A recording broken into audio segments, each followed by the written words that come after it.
Hey there, and welcome to the Coaching Flores podcast. This is Dr. Jen, and each week we'll be doing interviews to inform our listeners about techniques to help children with complex communication needs discover their voice with AAC. Stay tuned. Hey there, I am super excited for today's episode, Parents as Partners. Try thinking of all the tips I would love to give a parent of a child who needs AAC for communication. If you haven't had a chance, go back and check out Partnering for Speech, how to support AAC users as well.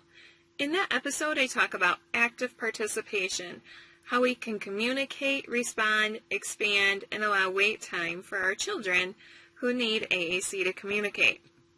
Well, this episode is for the parents. I have 10 tips for you today. Number 1, talk with your team about multimodal communication.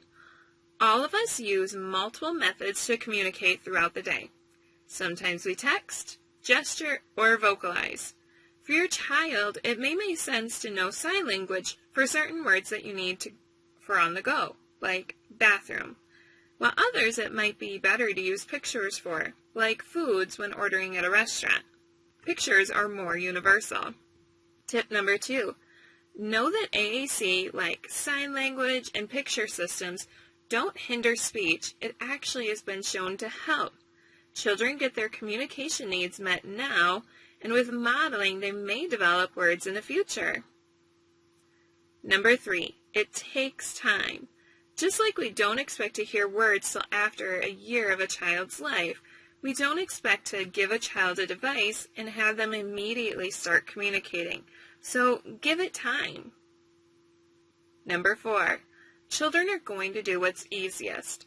So if climbing on top of the counter to get the chips is easier than going to their room to get their communication system and then coming to find you to ask for the chips, they'll probably just climb. So have the system nearby or an essential location in the house. Number 5, also think about having the charger in that same central location if it's a battery-operated device. This way, you'll see it on your way out the door so you don't forget to take it with. Number 6, if it is a device, think about having a backup system, like a picture book, in case it breaks, or you don't want to take it to the pool with you. Number 7, give yourself time. You know your child best. You probably don't need pictures or a device to understand what your child needs or wants. But if you can, and I know you're really busy, try to grab their communication system once a night to sit and chat. Maybe it's easiest at bedtime when you're reading a story, or at the dinner table when everyone is sitting in one place. Don't overwhelm yourself and try to implement constantly. Pick one engaging activity and have fun. Maybe it's Play-Doh on Tuesday nights, or when Grandma comes on Thursdays. Number 8, work with your school team to develop a plan for adding new vocabulary words. Maybe you find you'd like to add your child's favorite toy, or a favorite place they like to go. I'm sure your team would be more than happy to add new words as they come up. Number 9, teach your child how to turn up and down the volume on their device. If you're going to church, show them how to turn it down so they can whisper without interrupting Mass. Or show them how to turn it up when you're having a dance party or going to the fair. And number 10, check out a company like Talk to Me Technology for different options. You may find that a speech-generated device may be covered by your medical insurance.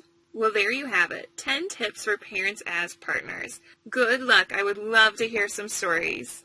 I hope that you found this episode insightful, and if you have any questions or follow-up, please contact me at Coaching Flores on Facebook. Thank you for listening to today's podcast.